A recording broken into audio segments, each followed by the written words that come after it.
ప్రజాపాలన విజయోత్సవాల ప్రధానయాత్ర సందర్భంగా ప్రభుత్వం ప్రవేశపెట్టినటువంటి 6 పథకాలను ప్రజలకు వివరించాలని, బడుగు బలహీన వర్గాల అభ్యున్నతి కోసం ప్రవేశపెట్టినటువంటి పథకాలన్నీ రైతుల రుణమాఫీ కానీ, రైతు భరోసా కానీ, ఇంద్రమ్మ ఇల్లు కానీ, స్కిల్ యూనివర్సిటీ కానీ, రెసిడెన్షియల్ స్కూల్స్, ఇంటింటి కుటుంబ సమగ్ర సర్వే, ఇలాంటి ఎన్నో ఉపయోగకరమైనటువంటి పనులతో ముందుకు వెళ్తున్నటువంటి మన ప్రభుత్వానికి సంవత్సరం నిండిన సందర్భంగా జరుపుతున్నటువంటి ప్రజాపాలన విజయోత్సవాల కార్యక్రమంలో భాగంగా ఈ శంకర్పల్లి వాసుల కోసం ప్రత్యేక అవగాహన కళా ప్రదర్శన నిర్వహిస్తూ అందులో భాగంగా తెలంగాణ రాష్ట్ర సాంస్కృతిక కళా బృందం చేత ఈ అవగాహన కళా ప్రదర్శన మీకోసం.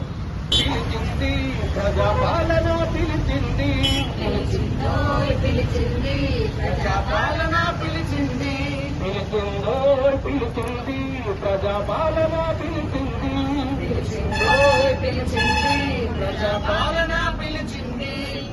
బడుగు బలహీనులందరికీ అండగా నేనుంటానంది, బడుగు బలహీనులందరికీ అండగా నేనుంటానంది. పిలిచిందో పిలిచింది ప్రజాపాలన, పిలిచింది పిలిచింది ప్రజాపాలన, పిలిచింది.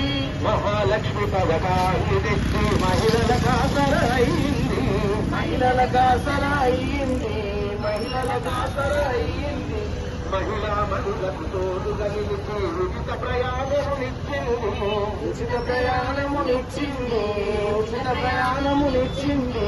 మహిళల ఉన్నత కోరి వారికి అండగా నేనుంటానంది. పిలిచిందో పిలిచింది ప్రజాపాలన, పిలిచింది పిలిచిందో పిలిచింది ప్రజాపాలన, పిలిచింది.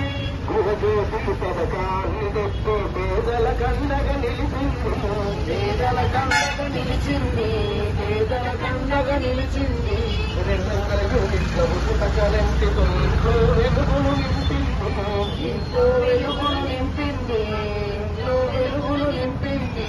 బిల్ల భారం తగ్గించింది, పేదవారికి అండగా ఉంది. పిలిచిందో పిలిచింది ప్రజాపాలన, పిలిచింది పిలిచిందో పిలిచింది ప్రజాపాలన, పిలిచింది.